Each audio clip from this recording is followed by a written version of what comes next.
우리 예배 공동체에게 주시는 하나님의 말씀, 로마서 9장 19절로 29절에 있는 말씀 우리 같이 보시도록 합니다.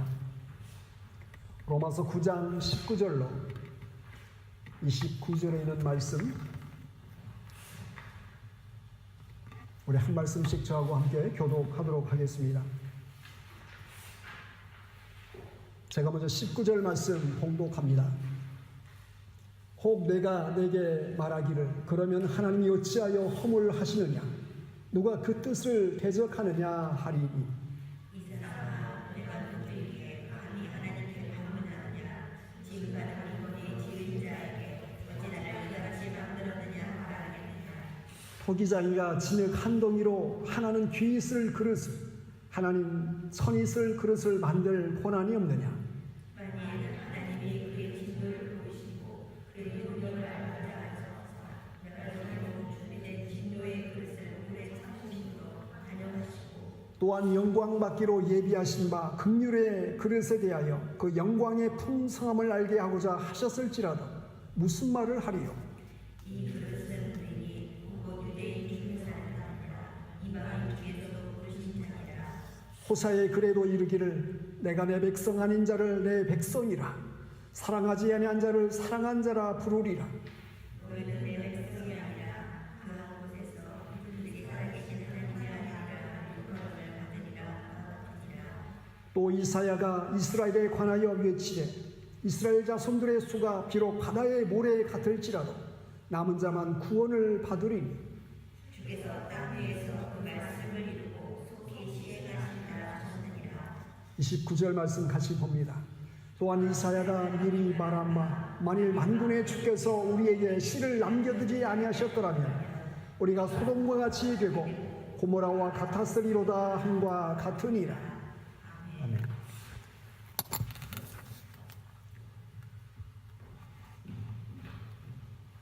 아마 지금 보실 동영상은 꽤 오래된 동영상이긴 한데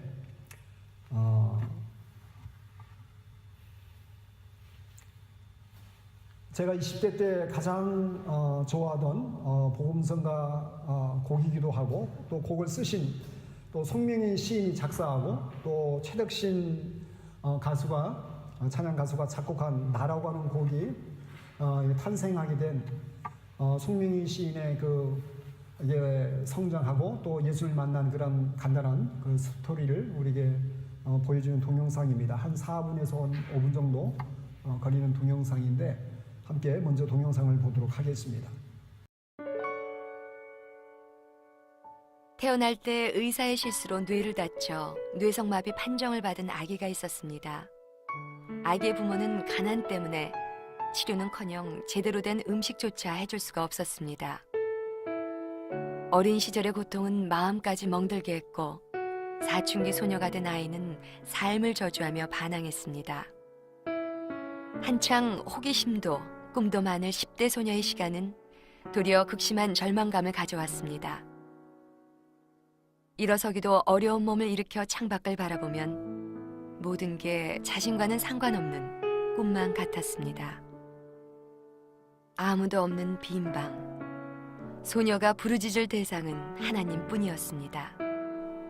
원망도 투정도 하나님 앞에 쏟아놓았습니다. 그러자 눈물과 땀에 젖은 소녀의 가슴에 빗줄기가 들어오기 시작했습니다. 하지만 가난과 외로움은 여전했습니다. 휠체어도 없이 작은 방 안에서 눈물 흘리는 날도 계속되었습니다. 그때 하나님의 분명한 음성이 한편의 시로 들려왔습니다. 소녀는 토막 연필을 쥐고 그 시를 받아 적기 시작했습니다. 삐뚤삐뚤한 글씨는 소녀의 고백이었습니다. 이 시는 노래가 되어 많은 사람들에게 불리우게 된 나라는 찬양입니다. 온몸으로 하나님께 시를 쓰는 이 여인은 송명의 시인입니다. 그녀는 시를 쓰면서 불편한 몸을 일으켜 곳곳마다 다니며 간증을 했습니다. 수많은 건장한 사람들도 송명의 시인의 간증 앞에서는 한없이 작아졌습니다. 한 번은 세상에 알려지게 된 송명희 시인에게 미국에서 치료를 받게 해주겠다는 후원자가 나섰습니다. 하지만 그녀는 작은 몸을 뒤척이며 조용히 말했습니다. 주님이 만들어 놓으신 이대로 그냥 살겠어요. 난 이대로가 좋아요. 펜 하나 제대로 쥐기 어려운 몸으로 공평하신 하나님을 노래하는 시인 송명희 시인은 가는 곳마다 지금도 이렇게 고백하고 있습니다.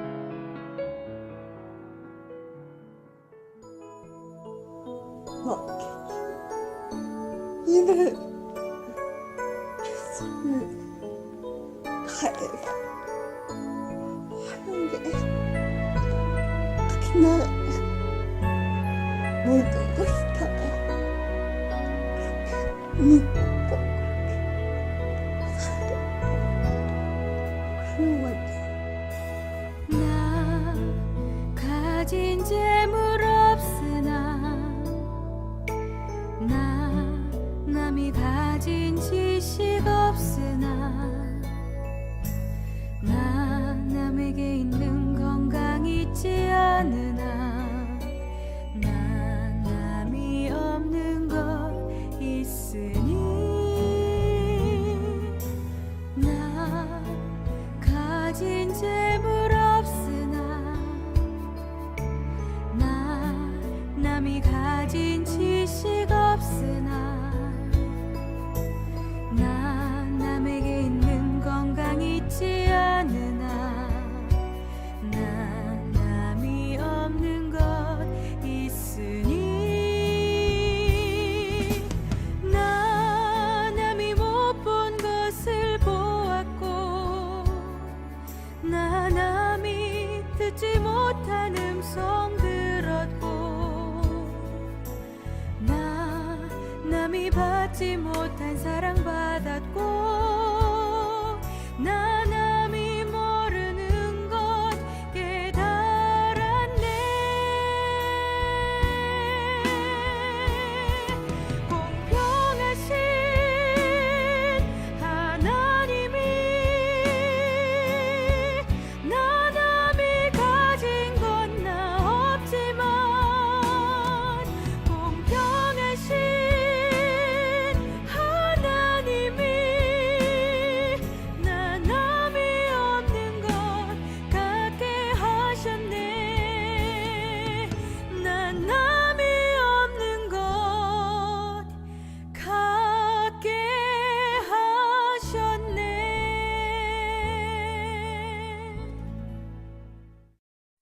네, 송명희 시인이 쓴 나라는 제목의 복음성가 가사로 많이 알려진 그런 곡이기도 합니다. 여러분 보셨던 것처럼 사실 어머니의 보호와 돌봄이 없이는 또 제대로 생활을 하기 어려운 중증 장애로 살아가는 송명희 시인에게 하나님을 바라볼 때 이 송명희 씨에게는 하나님은 정말로 불공평하신 하나님은 나를 사랑하지 않는 그런 하나님으로 생각하는 것이 지극히 당연한 일일 것입니다. 정상인들이 마음껏 뛰어다니고 마음껏 움직이는 그 신체를 누구나 다 갖는 것 같지만은 이렇게 평생을 그런 중증 장애인으로 살아간다는 것, 이것은 결코 쉬운 것이 아닌 것이죠.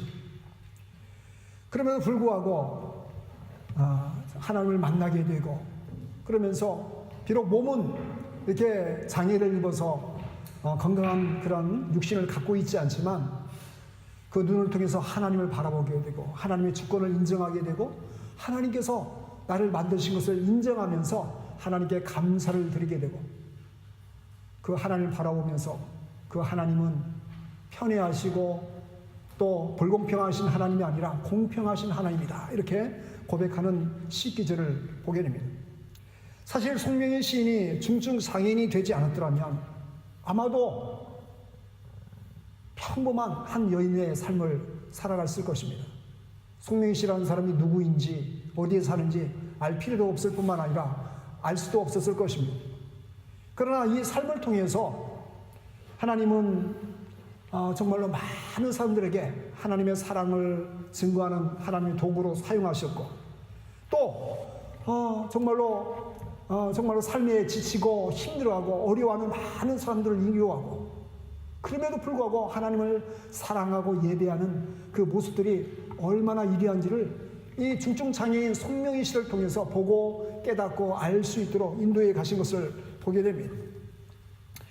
여러분, 손명희 시인의 삶을 고스란히 나 가진 재물 없으나, 나 남이 가진 지식 없으나, 나 남에게 있는 건강이 있지 않으나, 나 남이 갖고 있지 않은 것 가졌으니, 나 남이 보지 못한 것을 보았고, 나 남이 듣지 못한 음성 들었으며, 나 남이 받지 못한 사랑 받았고, 나 남이 모르는 것 깨달았네. 공평하신 하나님이 나 남이 가진 것 나 없지만 나 남이 없는 것을 갖게 하셨네.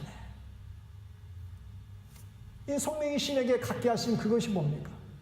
바로 하나님의 은혜와 하나님의 사랑, 하나님의 하나님 되심을, 비록 몸은 불구로 온전하게 자유인처럼 건강한 사람처럼 움직일 수 없지만, 그러나 몸이 불편하다고 해서 원망하고 불평하고 그것이 아님을 하나님의 은혜와 사랑을 경험하면서 깨닫게 된 것입니다.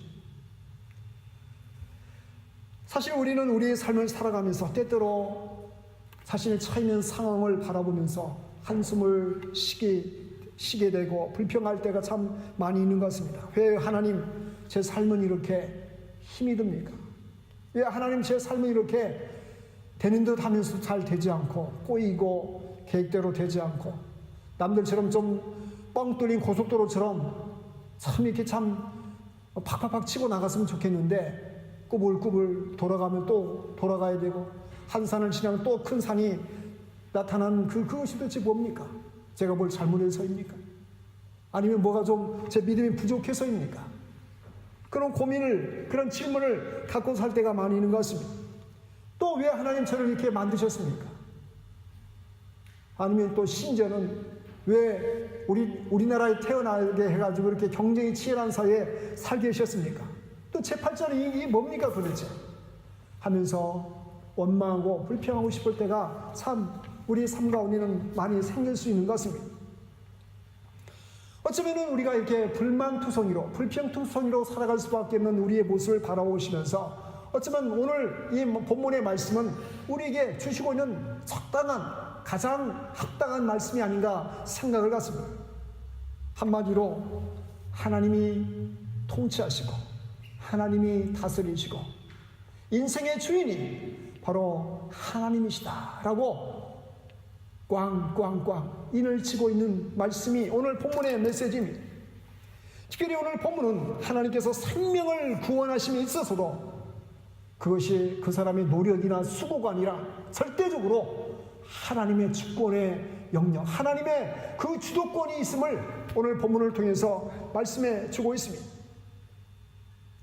사랑하는 성도 여러분, 하나님께서는 이 세상을 말씀으로 창조하셨음을 믿습니까? 그리고 창조하신 이 세상을 되는 대로 흘러가도록 방치하지 않으시고, 현재도 지금도 주권적으로 우리의 삶의 지경을, 나라와 민족을 통치하고 다스리시는 그 전능하신 하나님이심을 여러분 믿고 계십니까? 여러분, 이 세상이 아무렇게나 흘러가는 것 같고 힘의 논리에서 되어지는 것 같지만은, 오늘 성경은 바로 이 세상의 주권이 하나님께 있음을 말씀합니다. 오늘 본문 19절을 보면, 혹 내가 내게 이르기를 그러면 하나님이 어찌하여 허물하시느냐, 누가 그 뜻을 대적하느냐, 이렇게 묻고 있습니다. 하나님을 아무도 대적할 수 있는 자가 없다라고 말씀하고 있는 것입니다.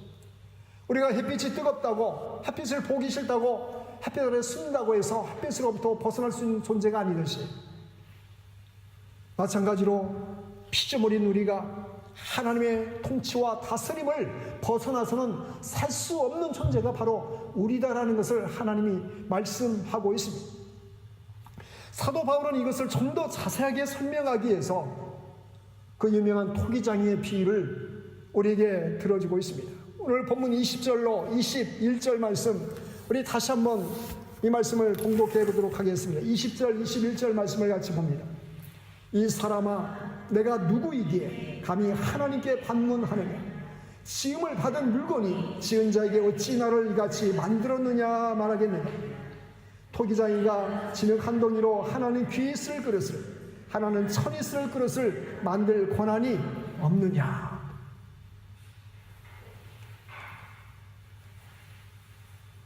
여러분,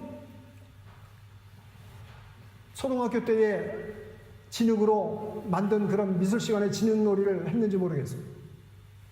저도 초등학교 이렇게 생각을 해보면 진흙으로 많이 좀 만들어 봤던 것 같아요.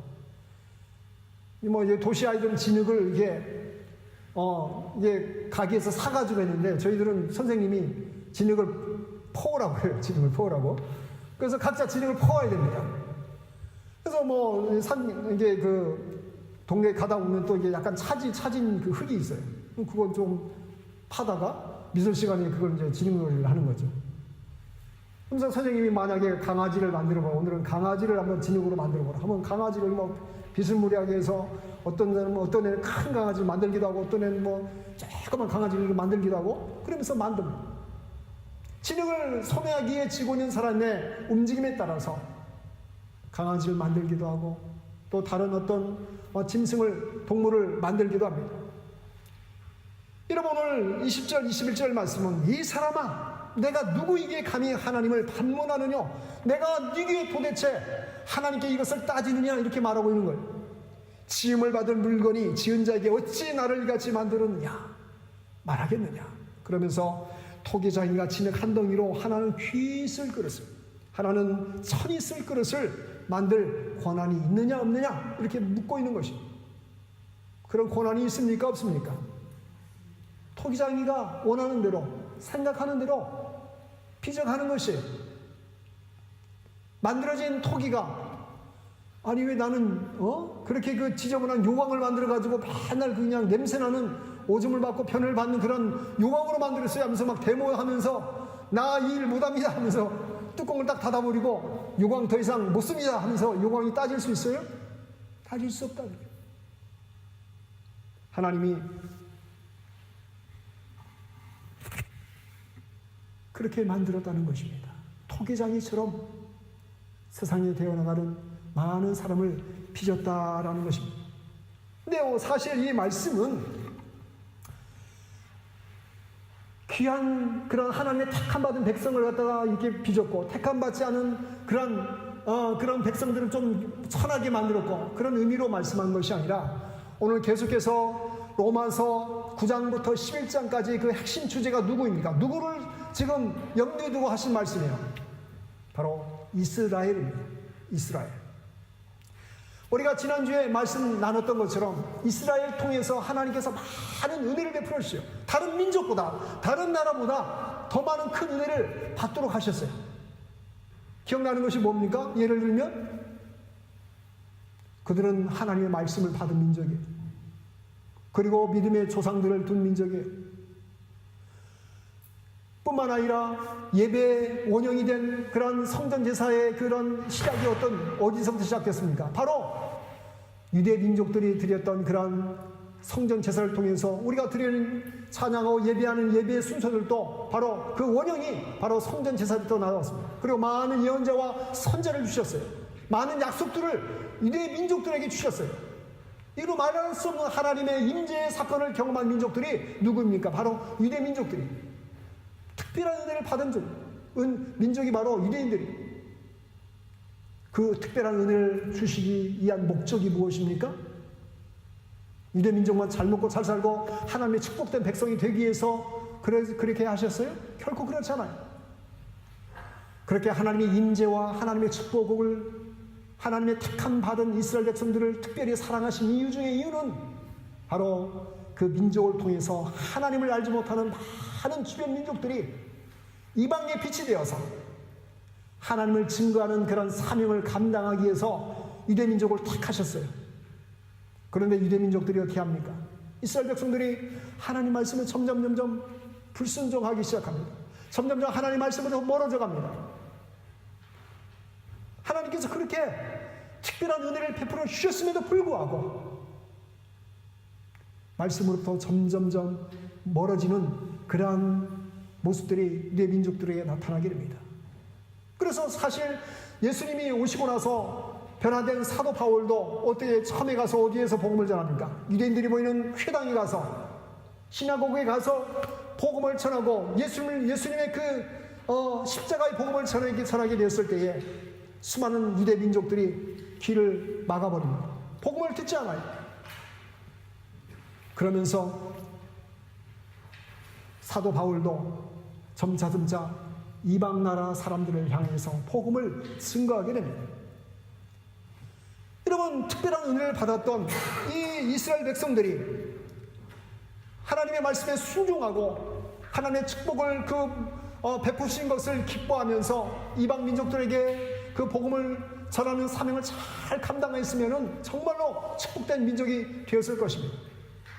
그러나 그들의 불순종함으로 인해서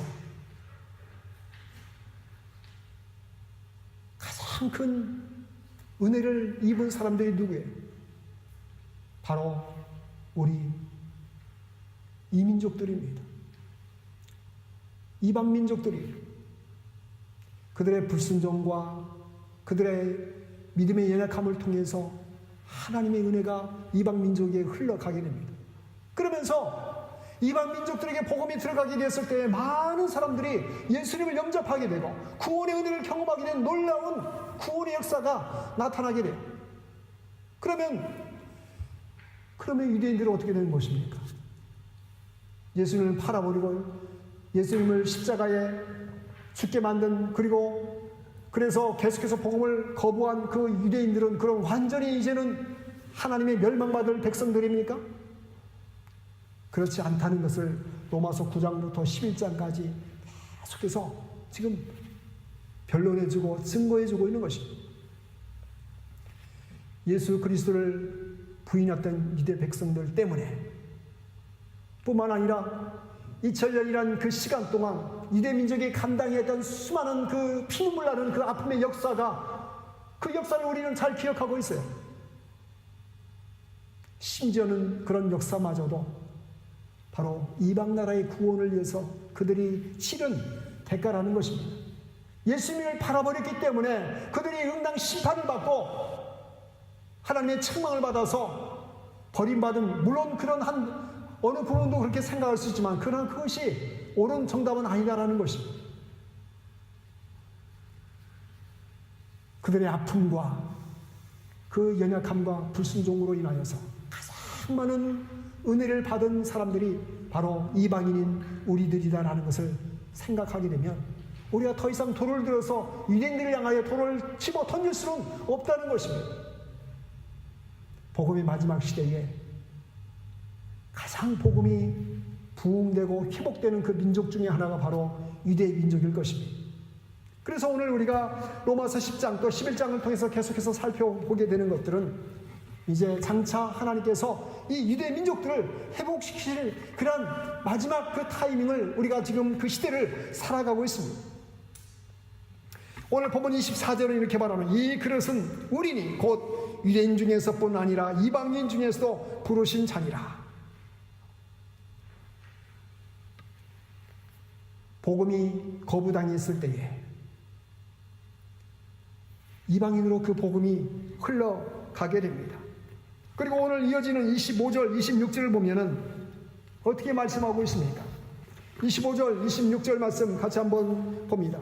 너희는 호세아의 글에도 이르기를 내가 내 백성 아닌 자를 내 백성이라 사랑하지 아니한 자를 사랑한 자라 부르리라.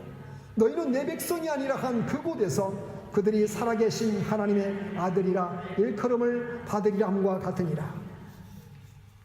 이 말씀은 호세아 선지자를 통해서 장차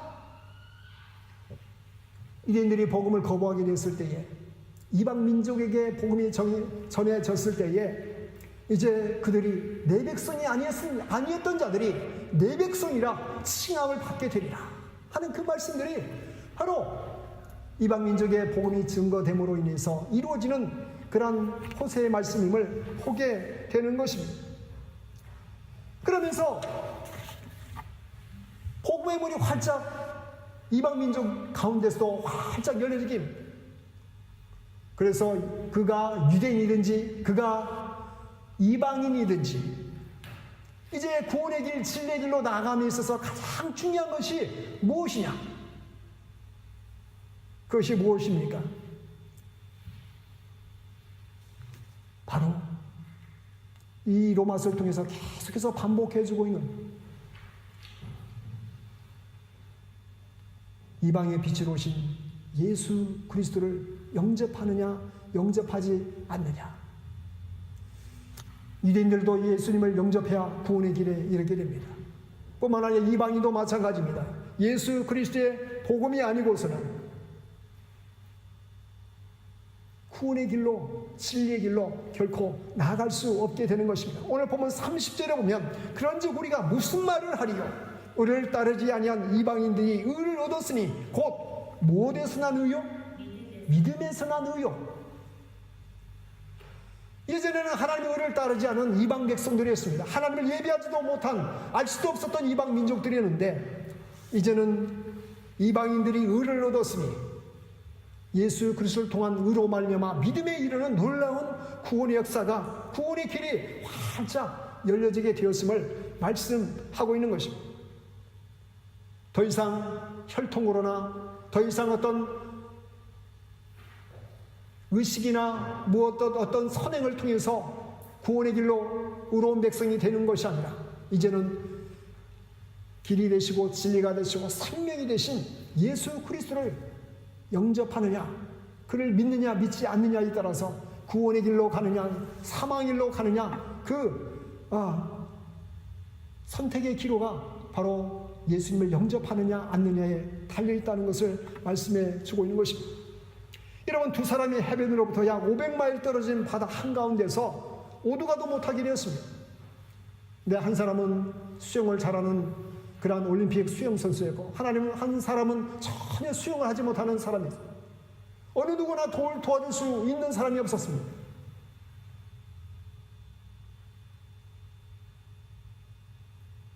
수영 선수도 아무리 수영을 잘한다 할지라도 결코 500마일을 수영쳐서 그 바다로부터 벗어나올 수 없습니다.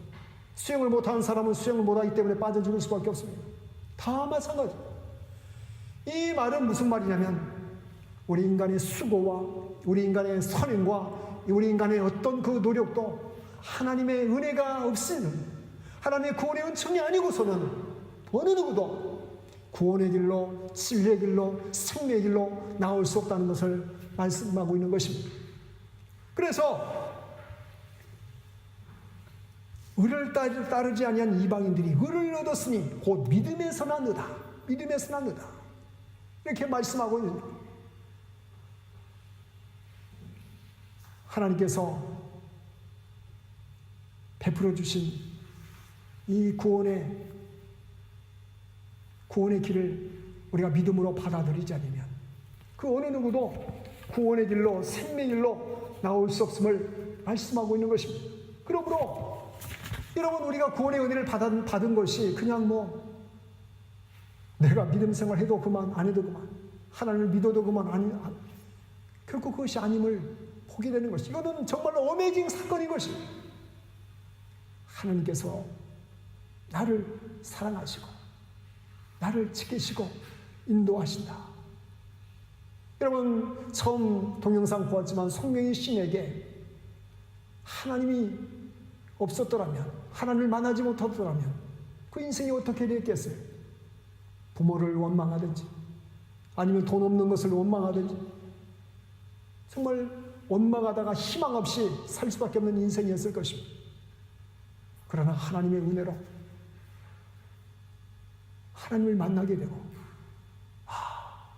내 생명도 비록 장애를 갖고 있지만 하나님께서 주신 생명이구나, 그 귀함을 알게 되고 감사하는 그런 시의 고백을 감히 드릴 수가 있었던 것입니다.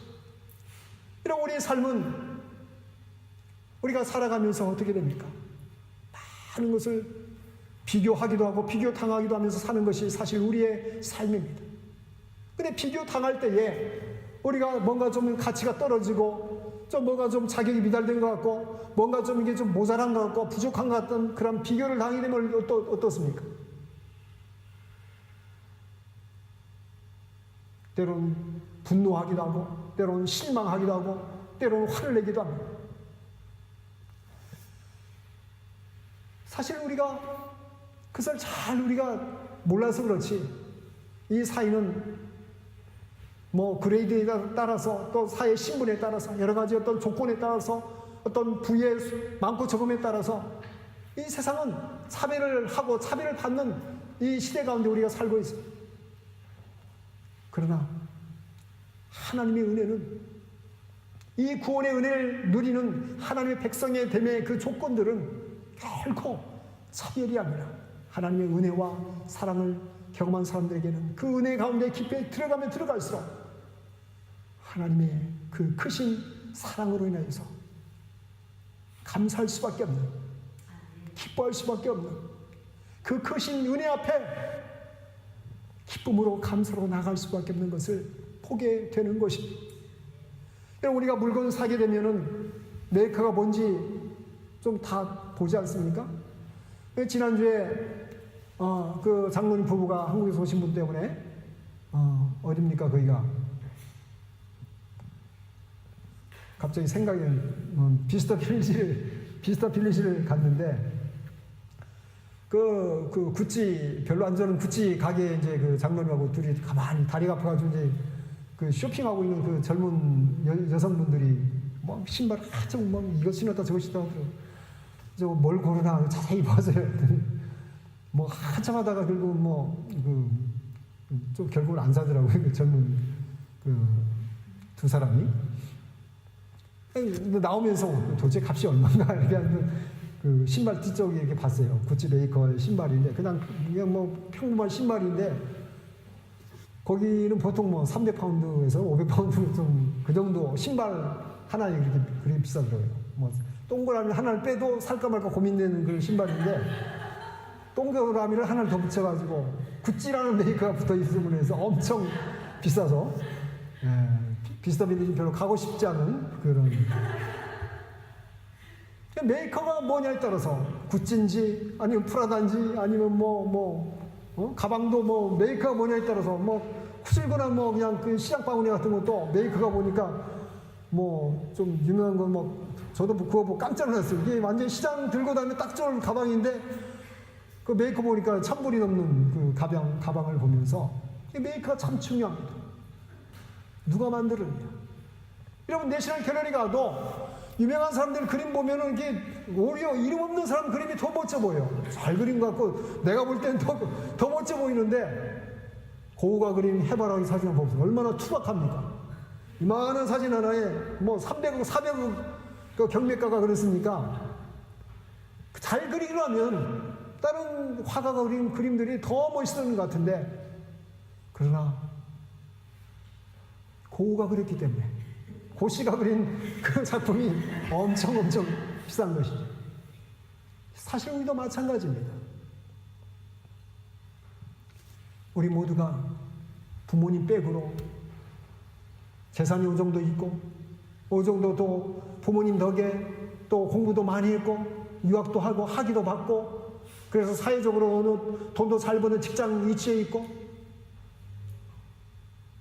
메이드 인 마이 하여간 서포트를 받아가지고 부모님이나 또 약간의 자신의 노력 플러스 해가지고 그래가지고 그것 때문에 누구를 무시하고 그것 때문에 기고만장하고 인간의 모습이 다 그렇습니다.